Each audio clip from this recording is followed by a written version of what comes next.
You are going to regret it बाद में। मेरे 4-5 क्वेश्चंस और मैं सही कर देती, I would have landed up in a government college.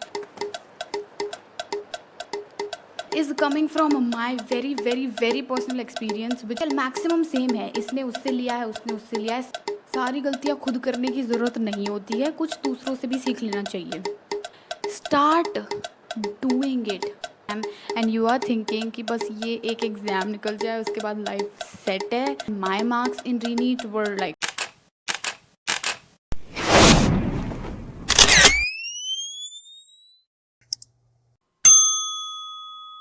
hi.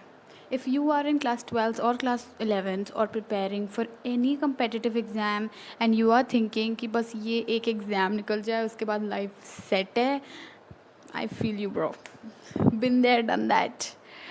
So before telling you all about all the mistakes that I did while preparing, and I am going to make sure that I'm not going to repeat those mistakes, let me tell you all, hi, I'm Ria and welcome to this video. So I just gave my 12th board exams from the stream PCB, and simultaneously I was also preparing for that one competitive exam, NEET. Yeah, you guessed it right, NEET. And as you all know कि पहले NEET हुआ, फिर री NEET हुआ, paper leave हो गया and obviously shit happened and my marks in री NEET were like 500. अभी ऑफिशियली आए नहीं है but like obviously we have checked from the answer key and stuff, तो मेरे 500 मार्क्स बन रहे हैं. Even though doctor banna was never a part of the plan, but somehow I landed up here and I took coaching in my own city, and let's just not reveal the name of the place. And let me tell you all, मेरी 11th भी बहुत ज़्यादा weak थी as a lot of you are watching, and I tried to complete 2 साल का syllabus in like 1 year and preparing for my boards as well. So here are a few mistakes that I absolutely made that you all should not, and this is coming from my personal experience. सारी गलतियाँ खुद करने की ज़रूरत नहीं होती है, कुछ दूसरों से भी सीख लेना चाहिए. So let's begin. First, do not wait for that perfect day to come. कोई मुहूर्त नहीं निकालने वाला है किस दिन पढ़ाई स्टार्ट करनी है. Like अभी भी so many people are waiting कि रिज़ल्ट आ जाए उसके बाद पढ़ेंगे. Even then आप अपने आप को अंडर एस्टिमेट कर लेते हो. मेरी तो 11th वीक थी इसलिए ये मेरे से क्वेश्चन नहीं हो रहा है. Start doing it then and there. Perfect time आने ही नहीं वाला है. Like it will be a head start for you अगर you start it early. It's as simple as that. ये पूरा game of competitive exams is about आप कितना कंसिस्टेंटली कितने दिनों से पढ़ रहे हो. The more time you're going to give to questions and practice, the more you're going to score in your exams. It is as simple as that. मत wait करो क्या अभी सही टाइम नहीं है अभी, you know. Even I did that. Like 11th में मैंने बिल्कुल नहीं पढ़ा. If anybody is watching it in class 11th and you think कि हमने 10th में बहुत ज़्यादा पढ़ लिया है and 11th तो मज़े करने के लिए है, like me, obviously मैंने भी यही सोचा था. Do not. Just do not. Coaching ले लो. Even if you're not taking coaching, at least पढ़ाई स्टार्ट कर दो, because you are going to regret it बाद में क्लास 12th में आके दैट ओ माई गॉड मैं कैसे कवर अप करूँ. एंड अभी भी अगर आप 12th में भी हो या ड्रॉपर भी हो, इट इज़ नॉट लेट. जब जागो तब सवेरा. Just start studying. कोई परफेक्ट टाइम नहीं आने वाला. कितनी भी वीडियो स्क्रॉल करते रहो, कोई मंत्र नहीं मारेगा तुम्हारे ऊपर आके. Second is coming from my very very very personal experience which is, अगर तुम्हारे पास ऑप्शन है ऑनलाइन और ऑफलाइन में, गो ऑफलाइन. आँख बंद करके go take offline coaching. Online में I used to be a very very dedicated student and in class 11th I took online coaching. Let me tell you, इतना मोटा पैसा भर के आई जस्ट वॉच्ड 4 वीडियोज़. सिर्फ 4 लेक्चर्स कंप्लीट करे मैंने. Like I am not saying online is bad. It's just जब आप ऑफलाइन में जाते हो ना, automatically the atmosphere around you, automatically the competition around you, उसके इतने मार्क्स आ रहे हैं मतलब ओके आई कैन इम्प्रूव. जब वही सेम क्लास में पढ़ के इतने ला सकता है. It's just your mind set. आप वहाँ पे जाओगे. इट्स लाइक एवरी डे मेरे लिए डिफ़िकल्ट होता है उठना, सिर्फ उठना. It's like every day what is difficult for me is to get up and get ready and go to that place. उस प्लेस में अगर चली गई तो मैं पढ़ूंगी ही पढ़ूंगी.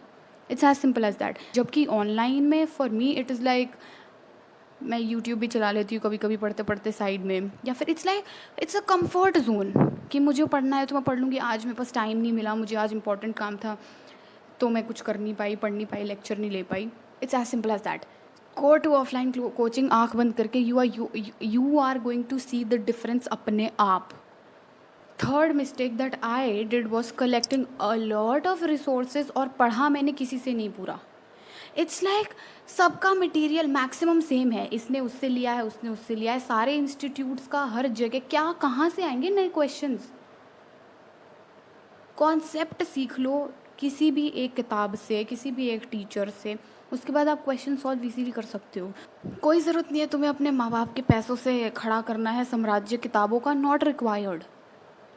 अगर आप किसी कोचिंग जाते हो, उनकी DBPs and the modules that you get and PYQ more than enough. अभी नीट थोड़ा सा मुश्किल आ रहा है, JEE मेंस के PYQ कर लो, मोर देन इनफ। एक बार इस किताब से पढ़ लेते हैं, एक बार उससे, एक बार उससे, कोई भी किताब पूरी नहीं पढ़ पाओगे। Fourth is do not miss on NCERT and basics. तुम्हें लगता है कि वन शॉट्स देख लेते हैं फटाफट एंड देन वन शॉट से कुछ नहीं होता है। दिस एटीट्यूड ऑफ योर्स कि वन शॉट देख के हो जाएगा वुड नॉट हेल्प यू। पूरी डिटेल्ड क्लासेस लो, NCERT बहुत अच्छे से घोट के पी जाओ NCERT को 4-5 बार।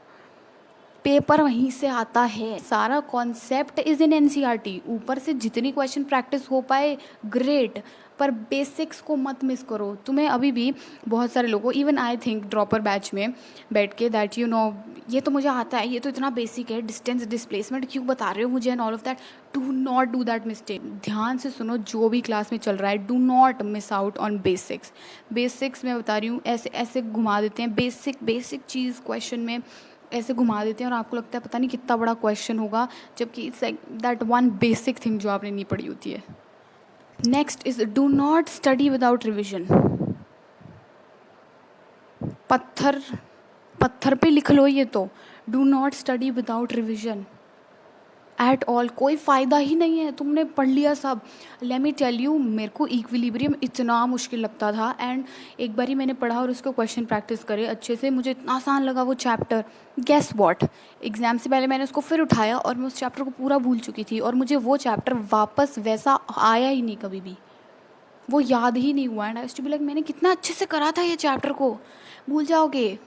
वीकली रिविजन, मंथली रिविजन करते रहो, हर दिन, ज़्यादा नहीं तो एटलीस्ट 10 मिनट फॉर्मूला ही रिवाइज कर लो।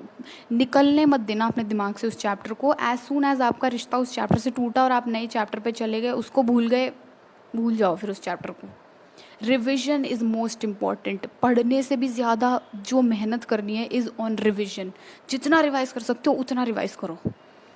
Last is the most important thing, do not miss test and analyse them properly. अब बहुत इंपॉर्टेंट है ये। द थिंग इज़, अब मैं बताती हूँ क्यों इतना ज़्यादा इंपॉर्टेंट है ये, मैं इस पर क्यों इतना ज़्यादा एम्फोसाइज करने वाली हूँ। टेस्ट नहीं दोगे तो पता ही नहीं चलेगा ऑब्वियसली किस टाइप के क्वेश्चंस आएंगे। बायो में बहुत सारे लोग ऐसे सोचते हैं कि NCERT पढ़ ली और कहाँ से बाहर से आएगा। वो जब आपको असर्शन, रीज़न और 4 स्टेटमेंट देगा और बोलेगा इसमें से बताओ कौन सी ठीक है कौन सी गलत है, वहाँ फंस जाओगे वहाँ पे। ये प्रैक्टिस से ही आएगा। बायो में भी, और फिज़िक्स केमिस्ट्री तो मोस्ट इम्पॉर्टेंट है ही टेस्ट देने हैं। अब टेस्ट देने से भी ज़्यादा इंपॉर्टेंट है उनको एनालाइज करना। मैं बहुत ज़्यादा लेज़ी होती थी टेस्ट को एनालाइज करने में, and let me show you. These are the number of test जो मैंने खुद दिए हैं और मैंने इनमें से एक भी टेस्ट को अच्छे से एनालाइज नहीं किया है। Oh God, that is the biggest mistake that I have done honestly. क्योंकि एनालाइज क्या होता है, आपको अच्छे से बैठ के देखना है हमने कौन सा क्वेश्चन ठीक किया, कौन सा क्वेश्चन गलत किया, कौन सा तुक्का मारने से ठीक हो गया, आपको कॉन्सेप्ट नहीं आता था। एक एक क्वेश्चन को ढंग से एनालाइज करना है। मैं क्या करती थी, दे तो दिया, टेस्ट आ जाएंगे अपने आप मार्क्स व्हाट्सएप पे, क्या करना है अब। जो नहीं आता वो तो नहीं आता। नो, जो आता है वो तो आता ही है, जो नहीं आता है वही तो इम्प्रूव करना है। मैं बहुत लेज़ी होती थी टेस्ट को एनालाइज करने में। संडे आके टेस्ट देके मुझे लगता था ओ माय गॉड मैं बहुत थक गई हूँ, एंड देन अगले दिन सर डाउट्स पूछते थे, थोड़े बहुत जो क्वेश्चंस गलत होते थे उसके डाउट्स ले लेती थी मैं, एंड देन छुट्टी। नो, उसको बहुत ढंग से खुद बैठ के आराम से, चाहे पूरा एक दिन दो, टेस्ट को एनालाइज करना is the most important thing. बिल्कुल भी मत मिस करना, because so many questions in the exams it directly came, और या फिर उनका कॉन्सेप्ट लग रहा था और मुझे पेपर में याद नहीं आ रही। ये क्वेश्चन आया तो था टेस्ट में, मुझे आता क्यों नहीं है? इसलिए नहीं आता क्योंकि मैंने उसको एनालाइज ही नहीं किया ढंग से बैठ के। मैं उस क्वेश्चन को अगर 2-3 मिनट देती तो मुझे क्लिक हो जाता अपने एक्चुअल एग्जाम में कि वो क्वेश्चन कैसे करना था। पर मैंने तो वो क्वेश्चन सिर्फ एक बार पढ़ा है, जब मैं अपना मॉक टेस्ट दे रही थी। मुझसे नहीं हुआ, मैंने सर्कल लगा के मैं बढ़ गई आगे। Do not do that at all. And yeah, that is pretty much what I wanted to tell you all and help you all with. If you have any doubts regarding कहाँ से कैसी coaching लें, कैसे पढ़ाई करें, मैं अपनी पढ़ाई कैसे मैनेज करती हूँ, how I managed to score 500 even though it's not that good score, पर अगर मेरे 4-5 क्वेश्चंस और मैं सही कर देती, I would have landed up in a government college. So that's that. And yeah, wishing you all the best for your exam. जिस भी entrance exam के लिए you are preparing, all the best. This is the time, show it. Do not give up. I know sometimes we get those crash outs and burnouts कि कब ख़त्म होने वाला है, मेरे माथे पे तो टैग ही लग गया है एस्पिरेंट का, मेरे से और कोई बात ही नहीं करता है किसी और मैटर के बारे में। It's okay, this is going to end. And for NEET aspirants अभी तो स्टार्टिंग ही है इस साल की। Give it your all, just give it your all. एक बारी try and just give it your all that you have got. Put your heart into preparation and दिखाने के लिए बिल्कुल भी मत पढ़ना। It is inside you. You all know तुम कितना पढ़ रहे हो। And again, yeah, wishing you all the best for your exams. Bye bye. Take care. See you in the next one.